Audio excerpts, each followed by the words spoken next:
Day 2 of the big debate in Parliament, with the government and the opposition sparring over Operation Sindoor. Today, the Prime Minister stepped in. We'll tell you what he said on Donald Trump taking credit on jet losses and on why India agreed to a ceasefire with Pakistan.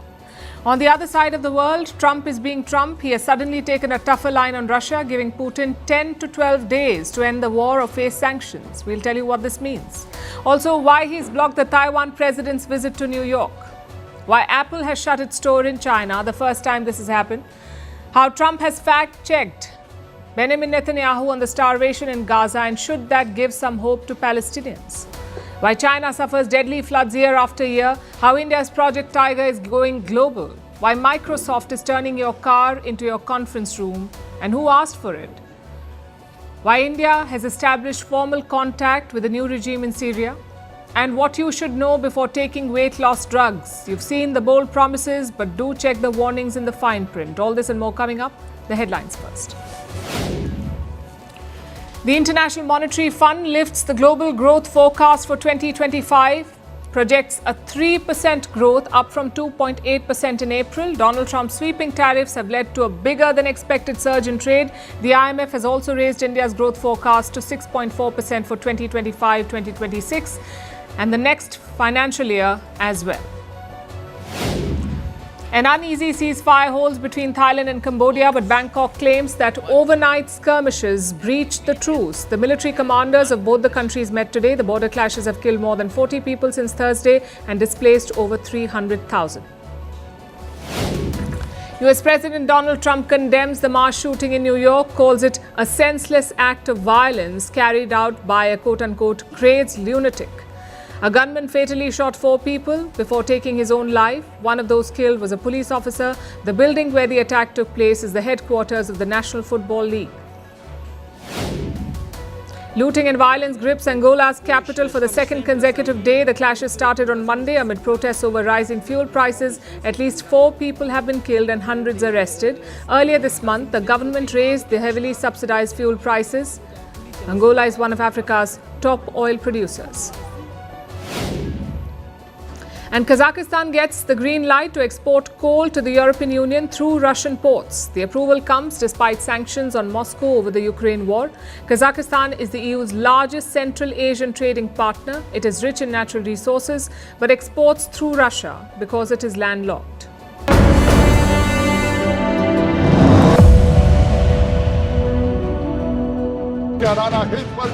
Aircraft were lost. आतंकवादी मारे गए, आपको इसका भी आनंद नहीं है? You told our pilots, do not attack their air defense system. आतंकी अड्डों को धुआं कर दो। प्लीज हमला रोक दो। ये पाकिस्तान के डीजीएमओ का फोन था।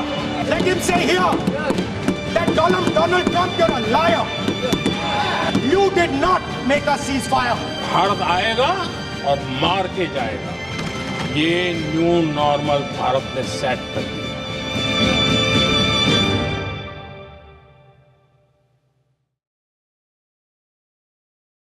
We told you to expect fireworks, and fireworks we got. India's parliament debated Operation Sindoor again. Today was the second day of discussion. We heard pointed questions. We heard constructive suggestions. We heard sharp rebuttals. And finally, Prime Minister Modi's intervention. The opposition wanted to hear from the Prime Minister, and today they did. Prime Minister Modi gave a long speech. We'll focus on the technical bits first. He addressed 4 main questions. Number 1, was the Indian military restrained by the political leadership? Did that lead to any losses on our side? Listen to Prime Minister Modi's response. हमें हमारे सैन्य बलों की क्षमता पर पूरा विश्वास है, पूरा भरोसा है उनकी क्षमता पर, उनके सामर्थ्य पर, उनके साहस पर। सेना को कार्रवाई की खुली छूट दे दी गई और ये भी कहा गया कि सेना तय करें कब, कहां, कैसे, किस प्रकार से ये सारी बातें उस मीटिंग में साफ साफ कह दी गई। So the military was given a free hand. Question number 2. What was the intent behind Operation Sindoor? Justice for sure, but strategically, what was the intent? Again, listen to what the Prime Minister said. अगर भारत पर आतंकी हमला हुआ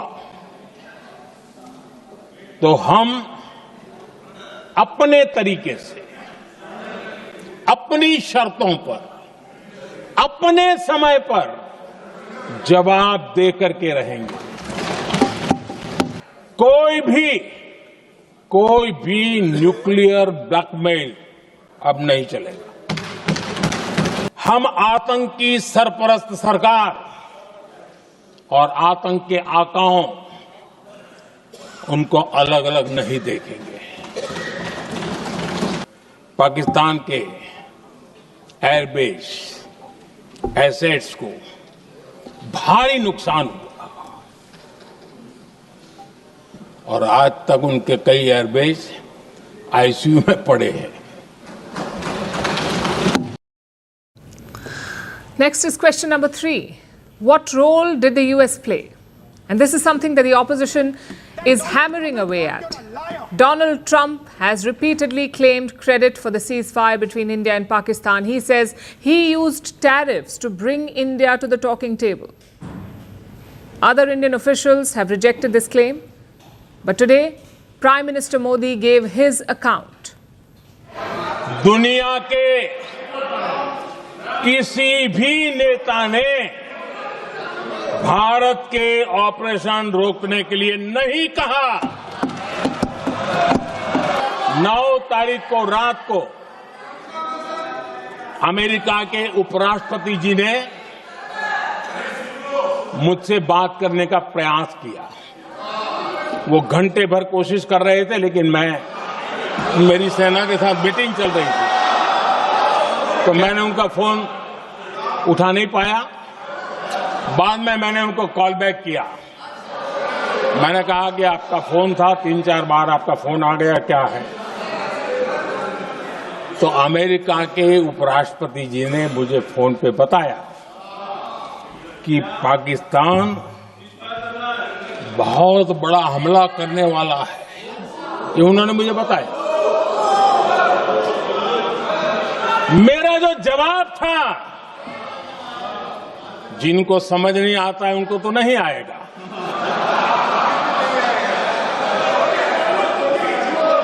मेरा जवाब था, अगर पाकिस्तान का ये इरादा है तो उसे बहुत महंगा पड़ेगा। मैंने कहा था, हम गोली का जवाब गोले से देंगे। Finally, question number 4. Why did India end this operation? Again, this is something that the opposition has repeatedly asked. If India had the upper hand, if Pakistan was really begging for peace, then why did we agree to a ceasefire? Why didn't we push on? Well, this was the Prime Minister's explanation. Pakistan के लोग, अरे मैं तो swimming pool में नहा रहा था। कोई कह रहा था मैं तो दफ्तर जाने की तैयारी कर रहा था। हम कुछ सोचे पहले तो भारत ने तो हमला कर दिया। ये पाकिस्तान के लोगों के बयान है। पाकिस्तान ने फोन करके डीजीएमओ के सामने फोन करके गुहार लगाई, बस करो, बहुत मारा, अब ज्यादा मार झेलने की ताकत नहीं है, प्लीज हमला रोक दो। ये पाकिस्तान के डीजीएमओ का फोन था। और भारत ने तो पहले दिन ही कह दिया था, 7 तारीख सुबह की प्रेस देख लीजिए, कि हमने हमारा लक्ष्य पूरा कर दिया है। Well, that covers the technical aspects. Now let's come to the politics. And this is where the fireworks began to fly. Prime Minister Modi directed his attacks at the Congress party, which is India's main opposition party. He accused them of speaking Pakistan's language. He also said they did not support the Indian soldiers.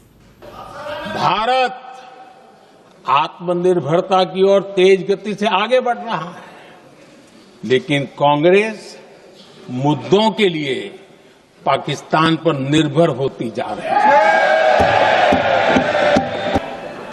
आप निकाल दीजिए पाकिस्तान के सारे बयान और यहां हमारा विरोध करने वाले लोगों के बयान फुल स्टॉप कॉमा के साथ एक है। क्या कहेंगे इसको? और बुरा लगता है सच बोलते हैं तो। So it was an exhaustive and combative speech. Prime Minister Modi covered the details and the politics. But what happened before that? Well, more fireworks. Home Minister Amit Shah kicked off the debate today. He did not just speak on Operation Sindoor, he also spoke on Operation Mahadev. That operation was reported yesterday. It was conducted by the army, the paramilitary and the police. Its objective, to neutralise the Pahalgam terrorists. India has been hunting them since the attack in April, and yesterday there was success. माननीय अध्यक्ष जी, कल operation Mahadev में सुलेमान उर्फे फैजल जट, अफगान और जिब्रान, 3 आतंकवादी सेना, CRPF और Jammu Kashmir police के संयुक्त अभियान में ऑपरेशन महादेव में मारे गए। ये जो सुलेमान है, ए श्रेणी का लश्कर तोयबा का कमांडर था। पहलगाम हमले में और गगनगिर आतंकी हमले में वो लिप्त था। इसके ढेर सारे सबूत हमारी एजेंसियों के पास है। Then it was the opposition's turn. Their attacks revolved around the same questions as yesterday. Trump's role, alleged loss of jets, and intel failure ahead of Pahalgam. The Congress party fielded Rahul Gandhi today. He is the leader of the opposition in the Lok Sabha, which is the lower house of parliament. His speech focused on 2 issues, political will and operational freedom. Rahul Gandhi said the government lacked the political will to fight Pakistan, therefore the military was constrained, and he linked the alleged losses to this constraint. Listen in. Sir, tiger को पूरी freedom देनी पड़ती है। Tiger को आप बांध नहीं सकते हो। अगर आपने टाइगर से सच्चा काम लेना है, पूरा काम लेना है, तो आपको टाइगर को पूरी छूट देनी पड़ेगी। मतलब अगर आप हिंदुस्तान की सेना, एयरफोर्स, नेवी का प्रयोग करना चाहते हो, आपके पास सबसे पहले 100% पॉलिटिकल विल होनी चाहिए। राजनाथ सिंह जी ने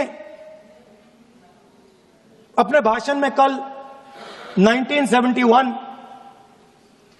और सिंदूर का कंपैरिजन किया, और मैं उनको याद दिलाना चाहता हूं, 1971 में पॉलिटिकल विल थी। इंडियन ओशन में 7th फ्लीट आ रही थी, हिंदुस्तान की ओर आ रही थी, और उस समय के प्रधानमंत्री ने कहा हमें जो बांग्लादेश में करना है हम करेंगे, आप आ जाओ, जितना आना है आ जाओ, हम करेंगे। Political will. He also dared the Prime Minister. He said the Prime Minister should call Trump a liar in Parliament. 29 times. 29 times he said. 29 बार उन्होंने बोला कि भैया मैंने सीज फायर करवाया। अच्छा, अगर वो झूठ बोल रहे हैं तो अपने भाषण में यहां प्रधानमंत्री कह दें कि वो झूठ बोल रहे हैं। यहां पे अगर दम है तो यहां पे प्रधानमंत्री बोल दे कि ट्रंप झूठ बोल रहे हैं। Another big question was security failure. First, there was no intelligence warning about the operation, and second, there was no security presence in Pahalgam. Usually, soldiers are deployed in the valley, but in April, they were not. The opposition cornered the government on all these issues. They asked who would take responsibility. इस operation का सिंदूर का credit, उसका श्रेय तो हमारे प्रधानमंत्री जी चाहते हैं। सही भी है, ठीक है, सही है, श्रेय ले। ओलंपिक्स में हमारा मेडल आता है, उसका भी श्रेय लेते हैं। लेकिन सिर्फ श्रेय लेने से नहीं होता नेतृत्व, जिम्मेदारी भी लेनी पड़ती है। That sums up the second day of this debate, also likely the last day. A parallel debate was happening in the Rajya Sabha too, the upper house of parliament. The government fielded ministers in both houses. They tried to address as many concerns as possible. We did see a lot of political rhetoric. We also heard a lot of blame game. But in between, some valid suggestions also came in. One such suggestion came from the Congress president. He asked whether there would be a report on Operation Sindoor, and he cited recent precedent. After the Kargil war, the government did release a report, and that too was a BJP-led government, so would the same be done again? Another suggestion came from the Samajwadi Party's MP, Dimple Yadav. She called for hiking the defence budget from the current 1.9 to 3%. It's quite steep for a country like India, quite a steep rise. Nonetheless, it's a conversation to be had. And finally, the opposition also spoke about securing border areas. Remember, Pakistan fired at Indians living near the border. They killed around 20 innocent civilians. If only we had bunkers at safe houses, that could have been avoided. Again, it's a valid suggestion. And I guess that's the big takeaway from these past 2 days. Questions and blame games are inevitable. But they must lead to the same goal: our country's welfare and national interest.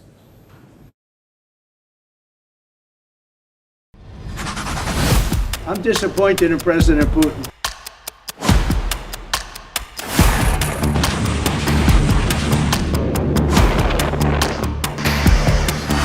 I'm going to make a new deadline of about 10 or 12 days from today. No reason in waiting.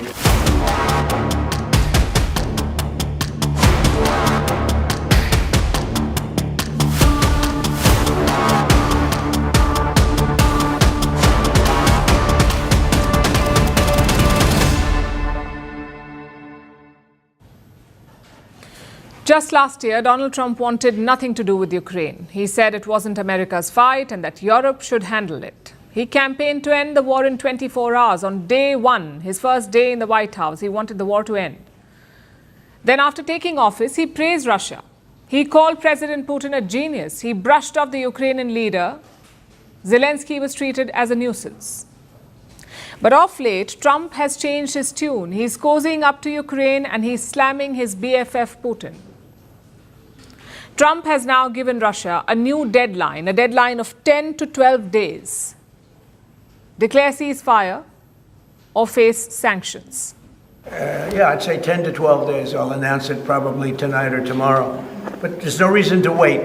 If you know what the answer is going to be, why wait?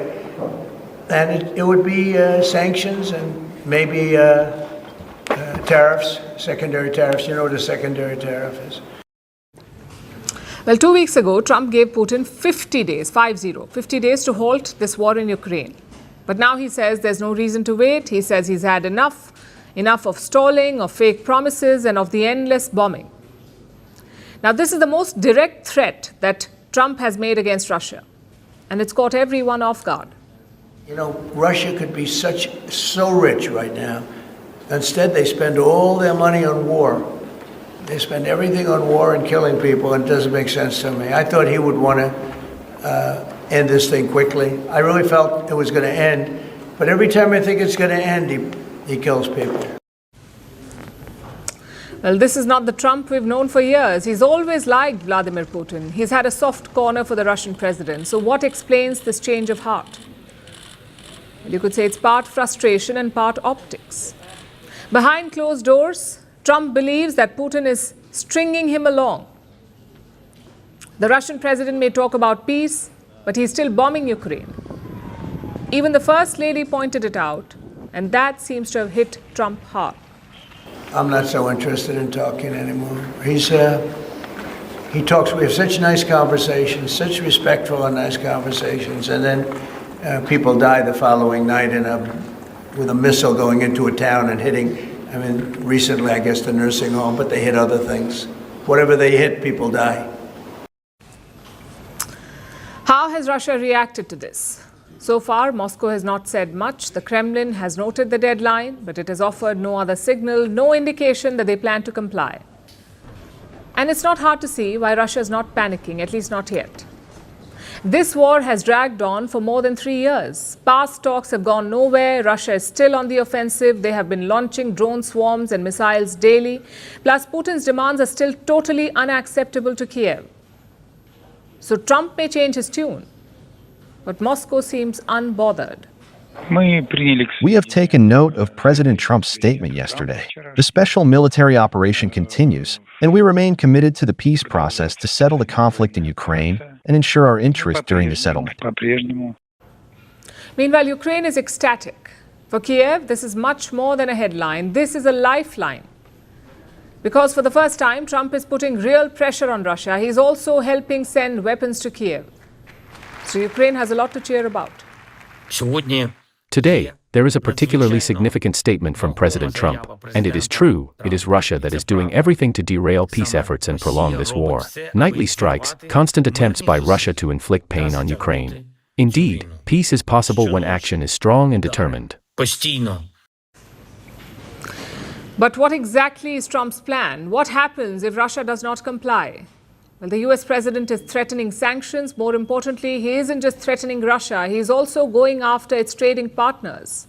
Partners like China, India and others.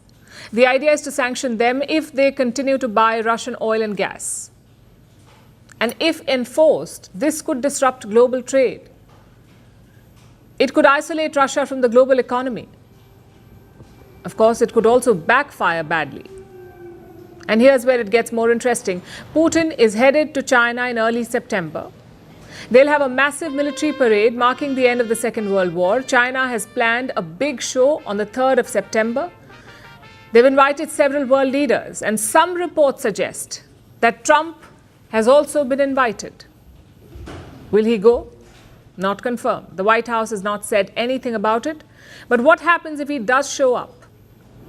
We could see a high-stakes showdown, and Russia knows that. So they've jumped the gun. The Kremlin says a Putin-Trump meeting in China cannot be ruled out. Which brings us to the big question. Is Trump serious this time? He has a long history of making bold declarations only to backtrack. So will he actually punish Putin this time? Or will it end with a handshake on the red carpet?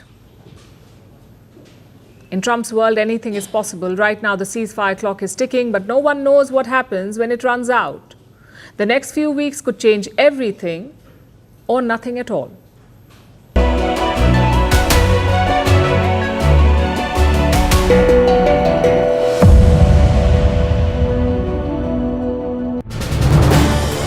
This is News 18 Network.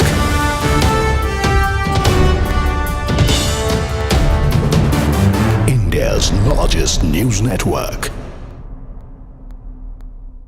The headline. Now, Amit Shah is speaking, the Home Minister. Pahalgam में निर्दोष यात्रियों की नृशंस हत्या पाकिस्तानी आतंकवादियों के द्वारा जो की गई और उसके जवाब में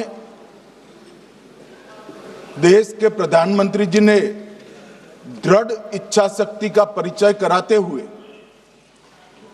ऑपरेशन सिंदूर की सेना को परमिशन दी और हमारे वीर जवानों ने सटीकता बहादुरी के साथ पाक स्थित आतंकवादी अड्डों को चूर चूर करने का काम किया। वो घटना पर जो बहस हो रही है इसमें हिस्सा लेने के लिए मैं खड़ा हुआ। माननीय अध्यक्ष जी, सबसे पहले पहलगाम में जो नृशंस हत्या की गई निर्दोष नागरिकों की, धर्म पूछकर उनको मारा गया, इनके परिवार के सामने मारा गया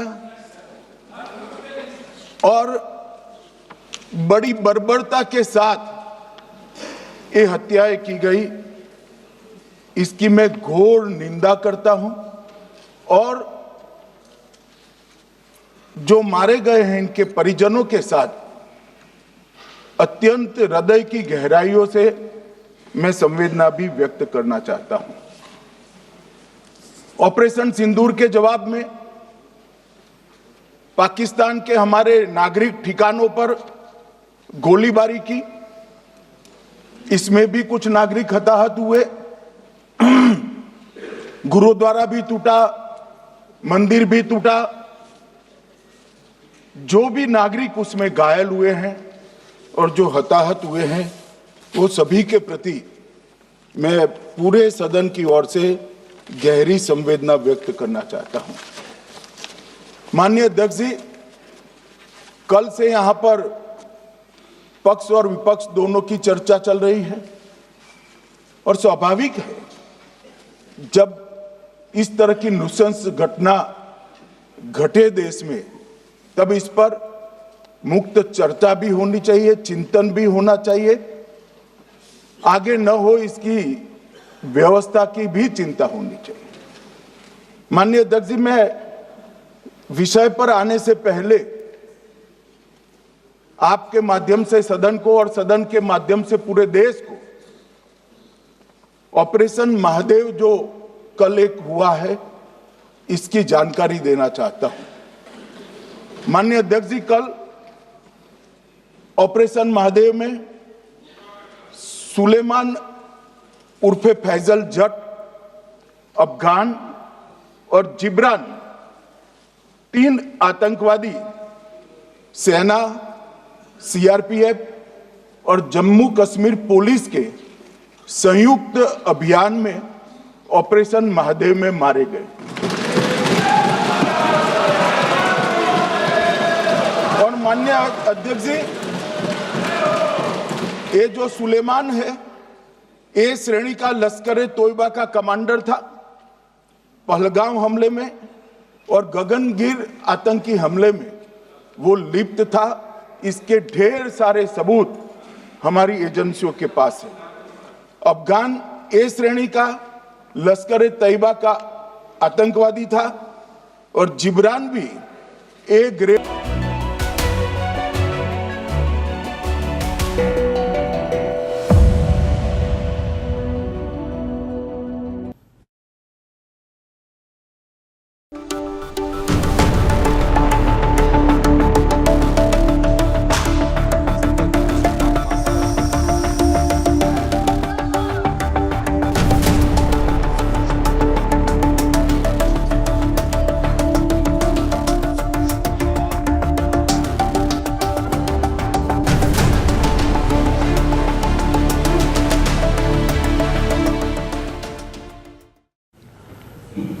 Now let's tell you about Trump and China. News reports said that he was seeking a trip.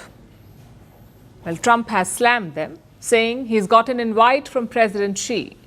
So he may travel to China soon. There's no formal plan in place, none as of now, but we can already see the fallout. A major diplomatic setback for Taiwan.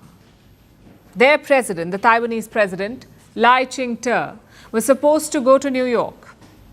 But he's had to call off his trip. Do you know why? Because Trump blocked it.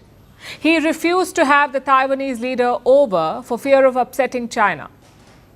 This visit was supposed to take place next month. President Lai will be visiting Central America, specifically 3 countries, Paraguay, Guatemala and Belize. These nations recognize Taiwan as a country. And while he is visiting them, Lai had planned a stopover in New York. An itinerary was being drawn up. Reports say Lai had approached a think tank, the Heritage Foundation, which is a conservative think tank, you may have heard of it. The Taiwanese president was in talks to attend a Heritage Foundation event. He was also planning to visit Texas. But none of this was out of the ordinary. Taiwanese leaders have been visiting the US. Lai's predecessor had also stopped over in the US. That's Tsai Ing-wen. In 2023, she went to Belize and Guatemala and stopped by in New York. Joe Biden was US president then, and he had allowed that stopover. It wasn't a formal visit, it was symbolic and it was significant. It was meant to signal America's steady support to Taiwan. In fact, since 1994, 5 Taiwanese presidents have traveled to the US. They've made a total of 30 trips. All of them were allowed to transit through America. But Trump is ending that practice. His administration has denied permission to lie. Although Taiwan now says there was no denial of transit from the US side, but several reports indicate otherwise. Why would the Trump administration block lie? Because they don't want to derail another conversation, the US-China trade talks. This week, officials from both sides are meeting in Stockholm, the US and China. Those discussions won't be easy. A major breakthrough is unlikely. Best case scenario, they will extend the temporary truce. They will push the tariff deadline by another 90 days. Meanwhile, Trump is eyeing a meeting with Xi Jinping. Like I said, he has slammed news reports on the matter. He claims that he is not seeking a meeting, but he has an invite from the Chinese president. Donald Trump said, and I quote, "I may go to China, but it would only be at the invitation of President Xi, which has been extended." By all indications, Trump is very keen on this. He wants to be quoted. He wants to show that it's China asking for talks and not him. And the Taiwanese leader's visit to New York could derail this, which is why he has been denied permission to come to the US. In other words, Trump is going all out, and he's going out of his way to accommodate China. And this would suit Beijing. They have a long track record of opposing any formal engagements between the US and Taiwan. These presidential stopovers have always angered Beijing. For the longest time, China has called President Lai a separatist. So they will welcome Trump's move. And it may even help America's trade negotiations with China. But where does it leave Taiwan? In a spot of bother. You see, most countries do not recognize it as an independent state. Taiwan has diplomatic ties with just 12 nations, and the United States is not one of them. Officially, the US supports the one China policy, that there's only one China and Taiwan is a part of it. But unofficially, the US has been stirring the pot. It practices what it calls strategic ambiguity. It remains the biggest military supplier of Taiwan. It promises to defend Taiwan if China invades. They have a mutual defense treaty which obligates the US to defend Taiwan. But successive American presidents have been deliberately vague about this. They've never made clear public commitments. And Trump's decision to block President Lai adds more uncertainty to this. It also makes President Lai's position weaker at home. You see, this month, his government suffered a political setback. His party had called for a recall vote. They wanted 24 opposition leaders to be unseated from their posts. These leaders were said to be friendly towards China. Lai's government wanted to oust them. They wanted to hold fresh elections for these posts. So the government went to the voters with an appeal. They were asked to vote on a simple question: should these lawmakers be removed or not? And the voters said no. The lawmakers should not be removed. Basically, the vote was against the government's proposal, a setback to President Lai. His party doesn't hold a majority in parliament. This recall vote was an opportunity for him to cement his position. The exit of pro-China lawmakers would have given him a shot at parliamentary majority. But the move has backfired, so Lai is politically weak at home and friendless in Washington. The way this is going, this Trump presidency may prove to be Taiwan's toughest test.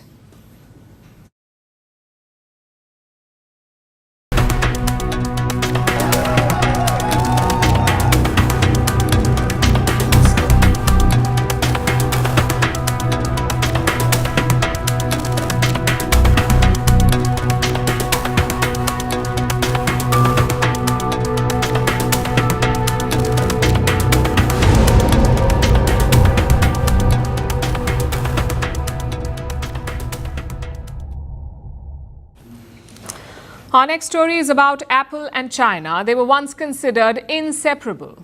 Tim Cook, the CEO of Apple, hailed China's factories. He was asked why Apple manufactures in China, and this was his reply. The reason is because of the skill, the quantity of skill in one location, and the type of skill it is. The tooling skill is very deep here. In the US, you could have a meeting of tooling engineers, and I'm not sure we could fill the room. In China, you could fill multiple football fields.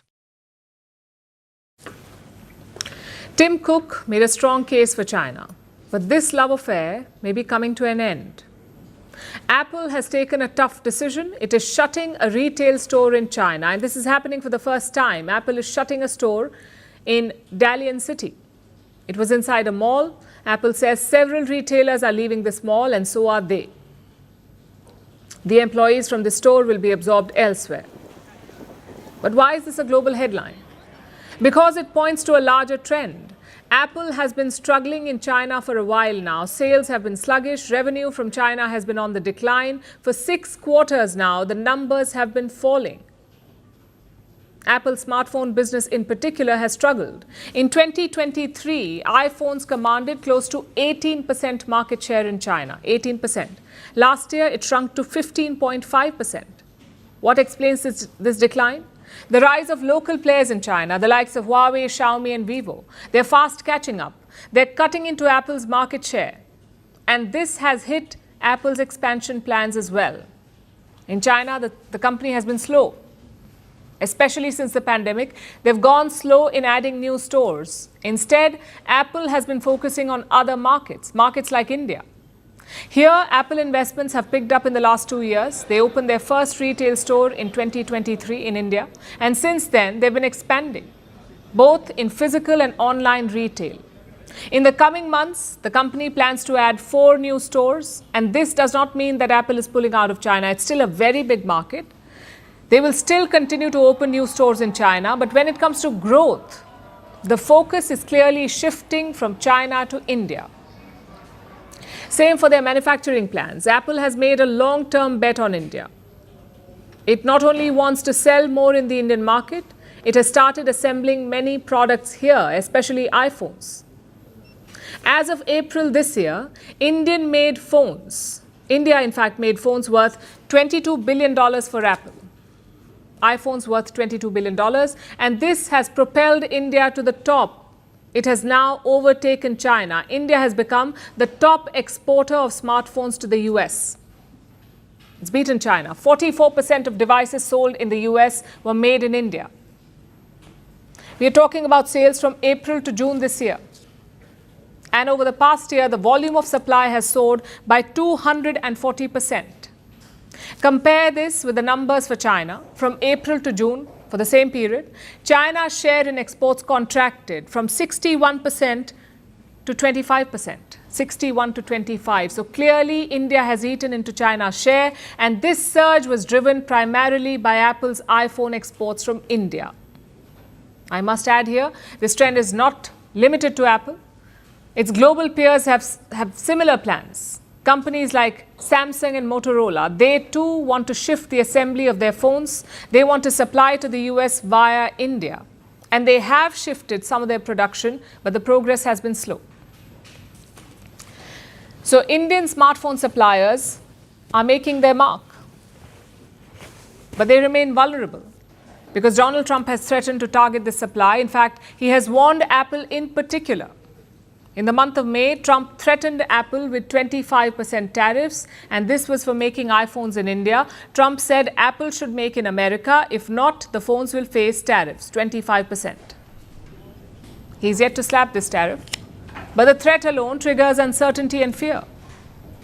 Although for now, a clear pivot is underway, and India seems to be making the most of it.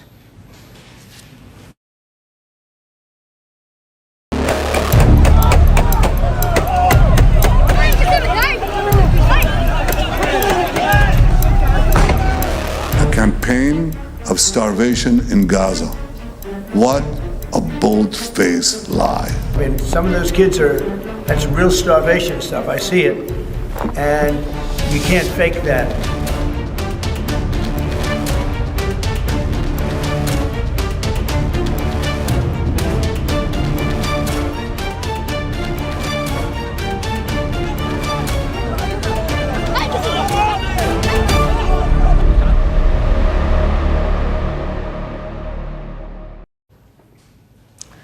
Life in Gaza is dystopian. You see a plane circling over your home. You don't know what it means. Is it an aid plane dropping food packets or a war plane dropping bombs? Imagine living in this horror. Imagine raising a family in it. That's the reality of life in Gaza. More than 60,000 people have been killed so far, 60,000 in 660 days. And those still alive are starving.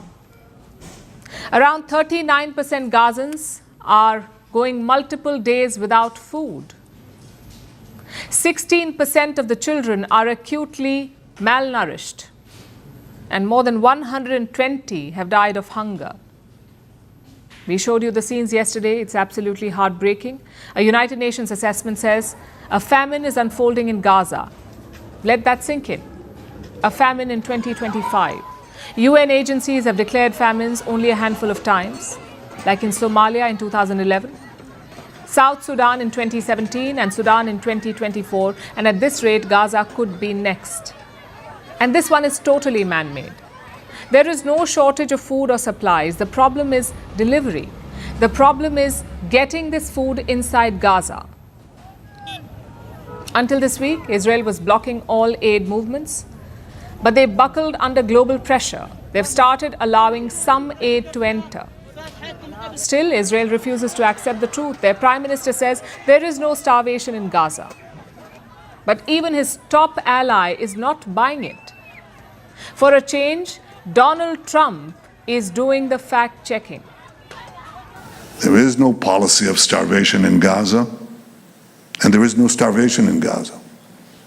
We enable humanitarian aid throughout the duration of the war to enter Gaza. We can save a lot of people. I mean, some of those kids that's real starvation stuff. I see it. And you can't fake that. So we're going to be even more involved. Around 120 trucks entered Gaza on Sunday, but only 80 entered yesterday. That's way off from the requirement. United Nations experts say Gaza needs 500 to 600 trucks daily. In addition to the trucks, there are airdrops. Jordan and the UAE have been dropping aid from planes. Germany too has decided to join in. Take a look at this.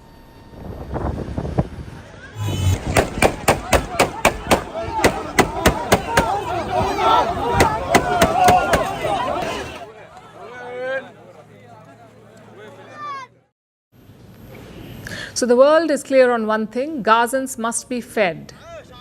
But are they clear on why Gazans are hungry in the first place? I'm talking about Israel's war. The global sentiment is shifting against it. We told you about the Netherlands yesterday. They listed Israel as a security threat. Today they have announced another move. The Netherlands has banned Israeli ministers from visiting their country. The UK too is making moves. Prime Minister Keir Starmer convened his cabinet today. He recalled them to discuss Gaza, specifically a peace plan. Starmer has announced that he will recognize Palestine in September unless Israel agrees to a ceasefire. And this is quite significant. The UK is Israel's second most important ally after the US. If they recognize Palestine, the ripples will be felt worldwide. The momentum is clearly there. As we speak, the United Nations is hosting a special conference. It is being chaired by France and Saudi Arabia. Their goal is to push for a two-state solution, basically a separate state for each side, separate states for Israel and for Palestine. Dozens of countries attended the meeting today, but two stayed out: Israel and the United States. Other players are hoping to sway them. Saudi Arabia is urging Trump to step in. France is urging the European Union to exert pressure. And I am firmly in the belief that US engagement, and especially the engagement of President Trump, can be a catalyst for an end to the immediate crisis in Gaza and potentially a resolution of the Palestinian-Israeli conflict in the long term. I do know that the European Commission, on behalf of the European Union, has to now very clearly express what our expectations are of the Israeli government, lifting the financial blockade. But will this campaign succeed? Well, that depends on two factors. Number one, is this a genuine push for a Palestinian state, or is it a tool to pressure Israel to end the war? If the idea is to use statehood as leverage, it may not work because Israel will stonewall it. And number two, will the US get on board? Trump's recent comments signal a break with Netanyahu, but recognizing Palestine Well, Trump is a long way from that. He has called this UN conference a PR stunt. He says it will embolden Hamas. So this latest two-state push depends on two factors, the motive and US support. Nonetheless, it's a setback for Israel because their war is slowly backfiring, and I'll explain why I say this. Every war has a political and a military goal. Militarily, Israel has weakened Hamas. The group is on its final leg. They've also weakened Iran's proxies in West Asia, even Iran itself. But politically, Israel is failing. When Hamas attacked on October 7th, their goal was quite clear: set back the normalization deals and push for Palestinian statehood. At first, they failed. At first, Hamas failed because the world rallied around Israel. Such was the brutality of the Hamas attack. But look at where things stand today. There is a global push for Palestinian statehood. Most countries are against Israel's war. Only the US is supporting them. I don't think global isolation and condemnation counts as success.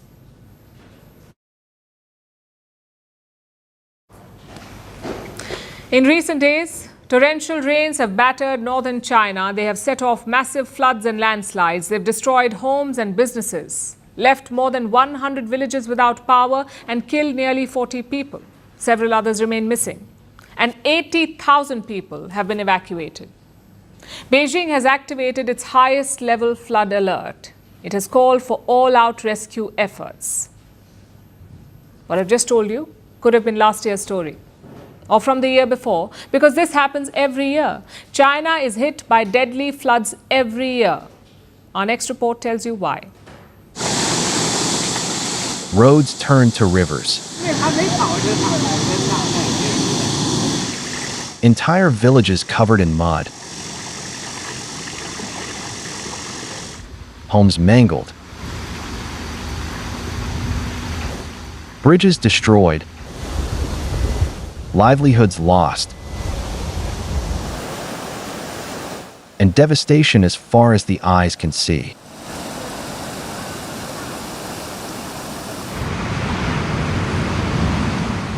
This week, torrential rains have pounded vast swathes of northern China.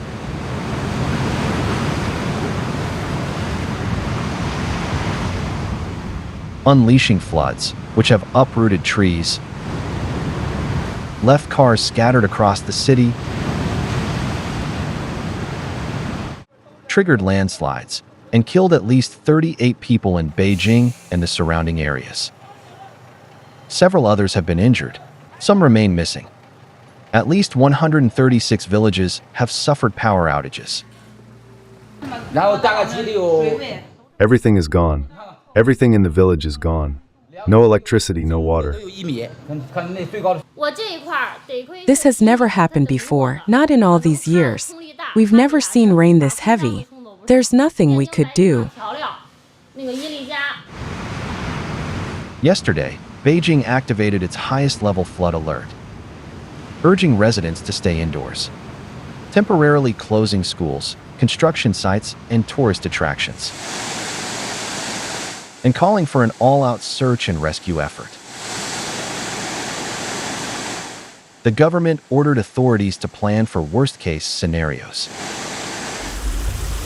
Meanwhile, rescuers continue to wade in water up to their elbows, searching for people, especially in mountainous regions.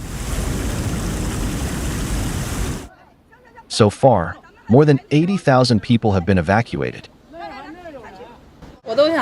I just sat there and said to myself, as long as we're still here, that's what matters. That was all I could think, trying to comfort myself. I really felt like crying. But what can you do?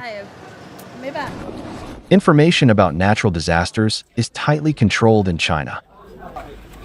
So experts think that the destruction could be much worse than what meets the eye. We did some preparations, but we had no idea that there would be so much destruction.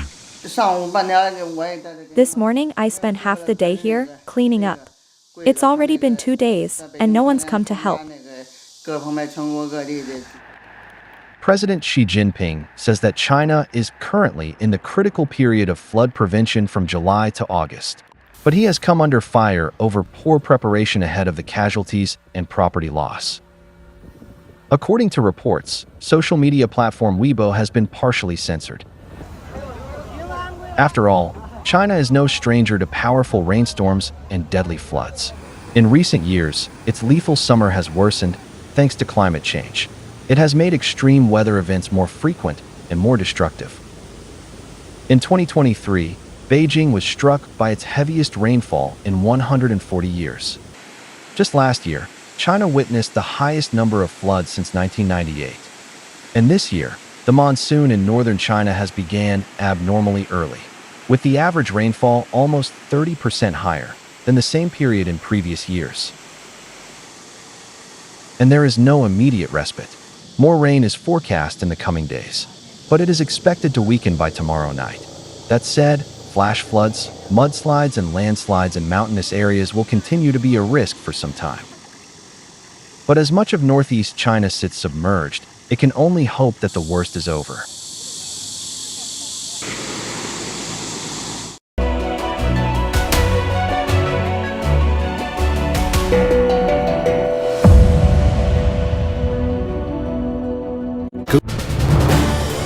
This is News 18 Network.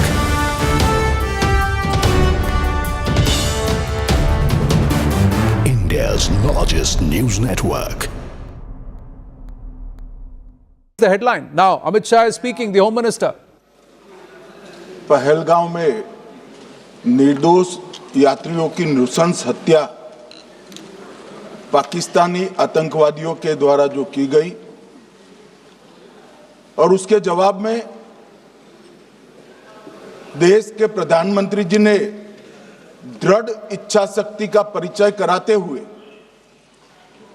Operation सिंदूर की सेना को permission दी और हमारे वीर जवानों ने सटीकता बहादुरी के साथ पाक स्थित आतंकवादी अड्डों को चूर चूर करने का काम किया। वो घटना पर जो बहस हो रही है इसमें हिस्सा लेने के लिए मैं खड़ा हुआ हूं। माननीय अध्यक्ष जी, सबसे पहले पहलगाम में जो नृशंस हत्या की गई निर्दोष नागरिकों की, धर्म पूछकर उनको मारा गया, इनके परिवार के सामने मारा गया और बड़ी बर्बरता के साथ ये हत्याएं की गई, इसकी मैं घोर निंदा करता हूं और जो मारे गए हैं इनके परिजनों के साथ अत्यंत हृदय की गहराइयों से मैं संवेदना भी व्यक्त करना चाहता हूं। ऑपरेशन सिंदूर के जवाब में पाकिस्तान के हमारे नागरिक ठिकानों पर गोलीबारी की, इसमें भी कुछ नागरिक हताहत हुए, गुरुद्वारा भी टूटा, मंदिर भी टूटा। जो भी नागरिक उसमें घायल हुए हैं और जो हताहत हुए हैं वो सभी के प्रति मैं पूरे सदन की ओर से गहरी संवेदना व्यक्त करना चाहता हूं। माननीय अध्यक्ष जी, कल से यहां पर पक्ष और विपक्ष दोनों की चर्चा चल रही है और स्वाभाविक है जब इस तरह की नृशंस घटना घटे देश में तब इस पर मुक्त चर्चा भी होनी चाहिए, चिंतन भी होना चाहिए, आगे न हो इसकी व्यवस्था की भी चिंता होनी चाहिए। माननीय अध्यक्ष जी, मैं विषय पर आने से पहले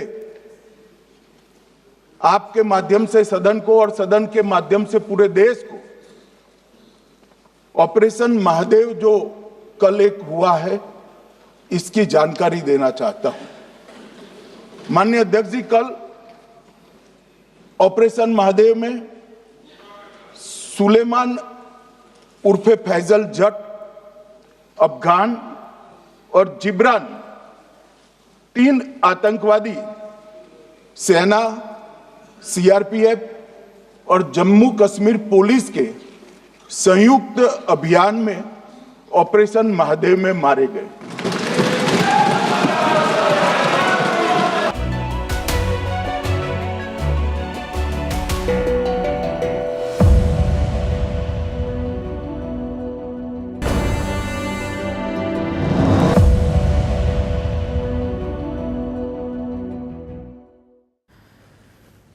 It has been 2 crucial days of the monsoon session. We have been telling you about it. India's parliament saw fiery debates this week, but it wasn't without a dash of humour.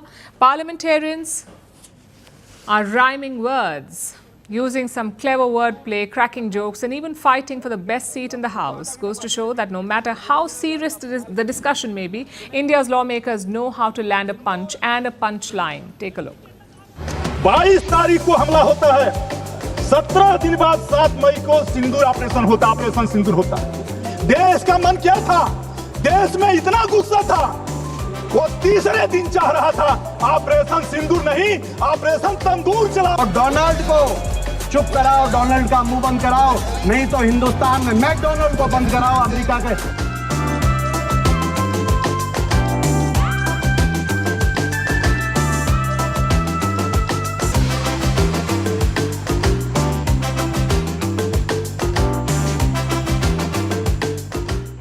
हमारे हिंदू धर्म के अंदर सिंदूर का आप ऐसे क्या कर रहे हो? आप खुद तो आधा घंटा भाषण दे दिया और मुझे कह रहे हो जाओ, आप कमाल कर रहे हो। तो नहीं बोलना और क्या? उससे पहले भी लोकसभा क्या हो गया? बोलने दो अभी है कुछ। एक तो मेरी बात सुनो, 10:30 11 बजे बुलवा रहे हो आप, ठीक है, खबर तो अखबार में छपनी नहीं, ये तो तय है, सिर्फ सोशल मीडिया से काम निकलेगा। And now it's time for Vantage Shots, images that tell the story. Thousands line up outside the Buckingham Palace as England women celebrate their Euro 2025 win. Donald Trump opens yet another golf course in Scotland, and a Spanish jet performs a dramatic maneuver to avoid a flock of birds. Finally, we're taking you back in history. On this day in 1958, NASA was created in the United States. NASA stands for National Aeronautics and Space Administration. It was created in response to the Soviet Union's first satellite launch. NASA is responsible for coordinating America's activities in space. We're leaving you on that note. Thank you for watching. We'll see you tomorrow.